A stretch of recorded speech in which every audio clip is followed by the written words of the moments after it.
Então, voltando, como eu tava falando na parte 1 do vídeo sobre morfina, a gente parou na questão de se movimentar, né? De não ter de poder conseguir se movimentar, mas que você fica bem grogue, bem aérea.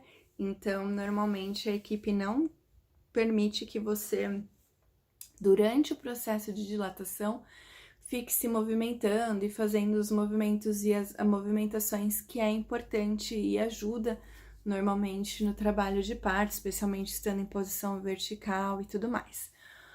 Porém, na maioria das vezes você também não vai querer, porque essa sensação de relaxamento que vem no intervalo das contrações, as mulheres normalmente vão querer dormir, vão fechar os olhos, vão descansar. Algumas vão ficar falando umas coisas muito loucas nos intervalos, mas a gente encoraja muito que a mulher descanse, já que ela não pode ficar se movimentando para ajudar e ajudar o corpo no processo, enfim, que ela descanse, né? Então, você fica monitorada, também fica com essa limitação porque tá conectada aos aparelhos e tudo mais. Fica com cardiotoco, que é aquele monitoramento das contrações e dos batimentos cardíacos do bebê. E na epidural também esqueci de falar isso, também tem que usar o cardiotoco do momento que você decide pela epidural. Qualquer anestesia, eles vão querer monitorar os batimentos os batimentos cardíacos do bebê de perto, porque traz riscos associados e um deles é o risco do bebê não curtir a substância também. Então, serve para os dois, para epidural e para o remifentanil. O uso do cardiotoco traz riscos também, que é a interpretação equivocada dos dados que esse exame traz. Então, mas isso é tema para um outro vídeo também. Se vocês tiverem curiosidade de saber o que o cardiotoco pode trazer de ruim, comenta aqui embaixo que eu faço um vídeo só sobre isso. Mas vamos então para os contras da morfina. Você fica, como eu falei anteriormente, sem a presença, né? Mas se você tiver com a opção do botãozinho, você pode controlar isso se você achar demais. Então, eu já tive algumas mulheres que elas não gostaram dessa sensação de ficar muito louca. E com o botãozinho você pode ir diminuindo. Então, uma contração você aperta o botãozinho para receber a dose na outra e na outra você não aperta. E você pode ir fazendo esse controle. É raro uma mulher ter esse autocontrole? É raro. Ela tem que realmente não gostar do efeito que a substância trouxe para o corpo, porque como traz um alívio da dor, é raro que ela não queira apertar o botãozinho. O mais comum é que elas fiquem apertando o botãozinho loucamente. Muito embora, óbvio, existe um limite, né, de segurança aí, uma trava de segurança. Então, você só pode o botão, ele fica verde quando você pode apertar. Você não pode ficar se autodosando loucamente, porque seria arriscado ter uma superdose. Até porque como a mulher fica meio grogue, meio aérea, ela perde a noção se apertou, se não apertou e tudo mais. Então, tem um limite mínimo de dosagem máxima, né? Então, um limite mínimo de tempo, e você vai apertando sempre que o botãozinho libera. O que acontece com a morfina? Ela passa para o bebê também, então o bebê recebe os mesmos efeitos de grog que a gente recebe quando tá tomando, o bebê também recebe, óbvio, em proporções menores, mas existe sim o risco do bebê nascer sem, sem o instinto de respirar imediato, vamos dizer assim, para ficar mais simples de entender. Não são todos os bebês que nascem e já choram, e já respiram, e já berram, o que é normal, é fisiológico, e por favor não se assustem se isso acontecer numa situação de parto natural, isso pode acontecer também e tá tudo bem, alguns bebês nascem calminhos demais e tem uma passagem tão tranquila às vezes que eles só vão perceber que nasceram depois que alguém dá uma esfregadinha nas costinhas deles. Mas no caso da morfina, pode ser que o bebê ainda tenha substância no corpinho dele no momento que ele nasce e ele tem um pouco de dificuldade de, vamos dizer assim, perceber que nasceu e começar a respirar com o pulmãozinho dele.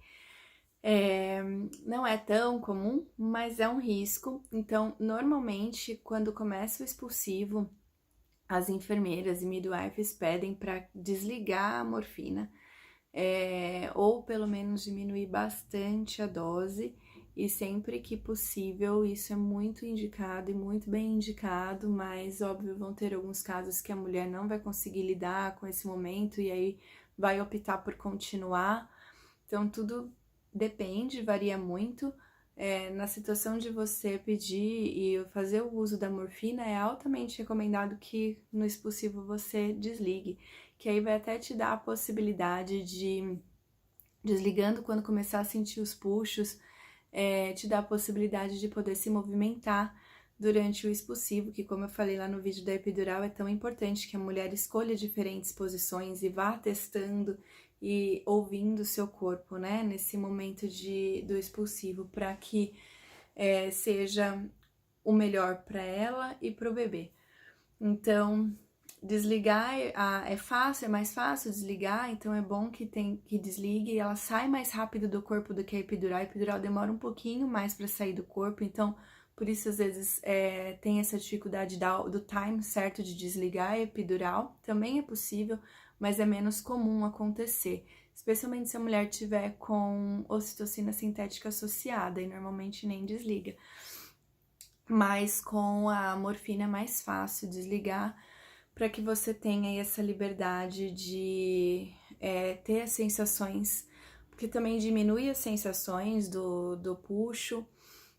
Você, como mais na mente, como você fica menos presente, pode ser que você fique menos consciente, a consciência corporal diminui um pouco, ainda que você sinta dor, sinta a sensação de puxo, a consciência corporal pode ser diminuída. E se você estiver sob efeito de bastante anestesia, pode também dificultar a movimentação de posições. Lembrando que isso vai ser sempre uma discussão com a equipe que vai estar te atendendo no momento, se eles vão permitir que você saia da cama, tente o banquinho ou não. Isso vai ter que ser uma discussão entre vocês e eles vão analisar as condições que você tem de ir para uma outra posição. Mas com a morfina, normalmente você consegue fazer, por exemplo, uma posição de 4 apoios, que é uma excelente posição em cima da cama mesmo, então é ótimo. Limita, por exemplo, o uso do chuveiro, que ajuda bastante no alívio da dor, mas você já vai estar com alívio da dor da anestesia, então tudo bem, uma coisa substitui a outra. Que mais? Com essa questão da oxigenação sendo comprometida pela substância, por isso que você fica sendo monitorado e tudo mais, a oxigenação tende a baixar da mãe e, consequentemente, do bebê, e por isso também traz essas consequências secundárias para o bebê no nascimento. Então, é muito importante respirar bastante o tempo todo, respirar fundo, inclusive durante o expulsivo, a respiração é muito importante. E lembrando que aqui na Holanda, a prática muito comum, quase 100%, dos profissionais de saúde fazem a prática de puxo guiado, que a gente vai falar mais sobre isso, mas já tem bastante material, eu já falei bastante em stories e tudo mais sobre puxo guiado, então aconselho vocês também fazerem aí umas buscas sobre o assunto, especialmente se você já estiver perto de parir.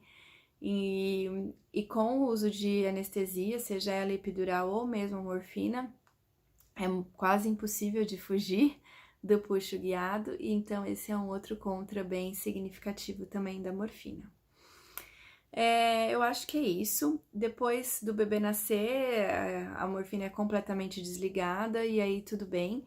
Estando tudo bem com você e com o bebê, vai ter aí umas horinhas de avaliação, mas se o bebê nascer bem, vocês vão poder ir embora logo para casa.